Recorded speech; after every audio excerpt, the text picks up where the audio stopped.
So welcome to the Abbatoir site.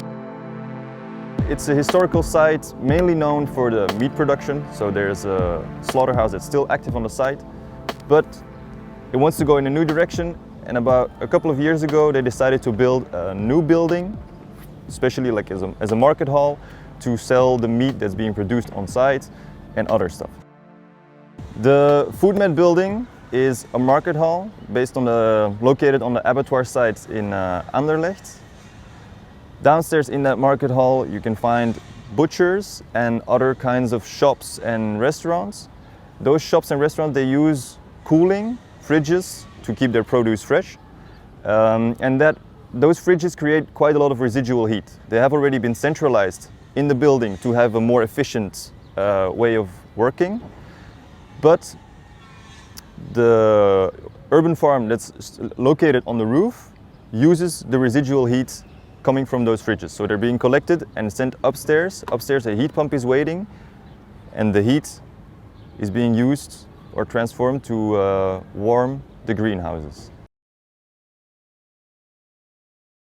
The farm was founded by Steven Beckers, who is an architect specialized in cradle-to-cradle building, which means a way of building where the way you construct your building already takes into account how it's going to be taken apart in the end, if ever it needs to be taken apart.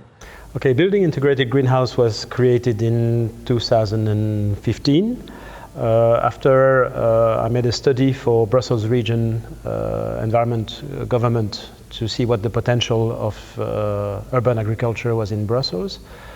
We found out that about 6 million square meters of roofs or unused car park areas, impermeable areas were available. So we decided in the study to cut that by 10. That left us with 60 hectares of potential for agriculture. And I divided that by 2 again because a lot of the roofs are already used for photovoltaics with very long-term lease. And so that left us with 30 hectares of potential.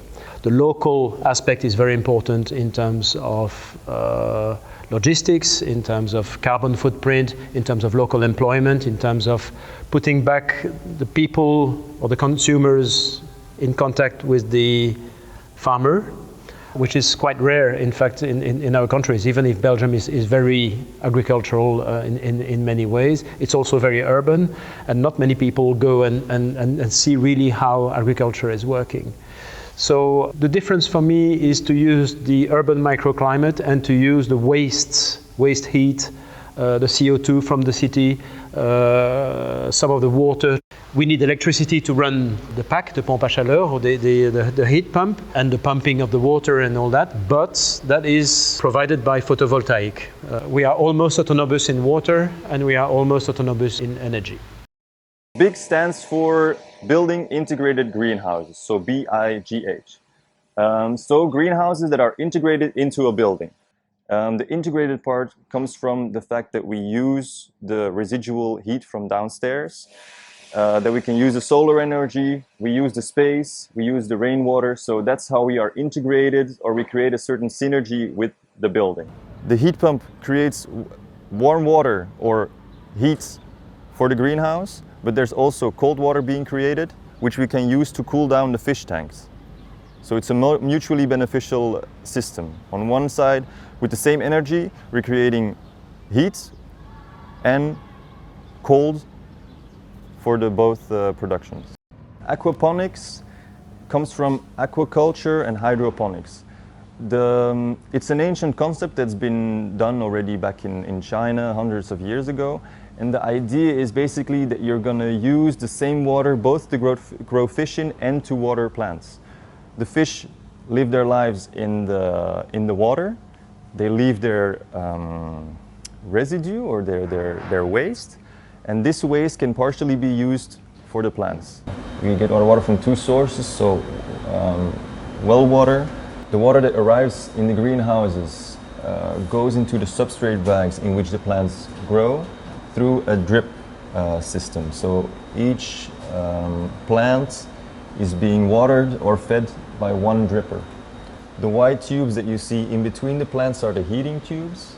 This is a very flexible way of producing. We save space. It's fairly modular. The same steps of production, or like the same production steps, can always stay in the same area. So seeding or seedlings are always in the same spot, and plants that are ready to be sold and the packing then can always happen in the same area. So our greenhouses are modularly built. They can be taken apart.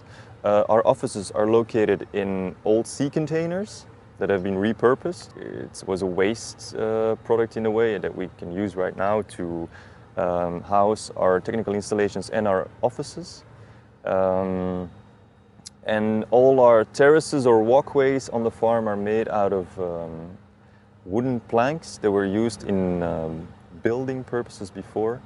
So it's once again a waste product that we use to build our terraces. So far there's only one farm, or one big farm that exists, and that's the one here in Brussels. But we hope to have more in the future.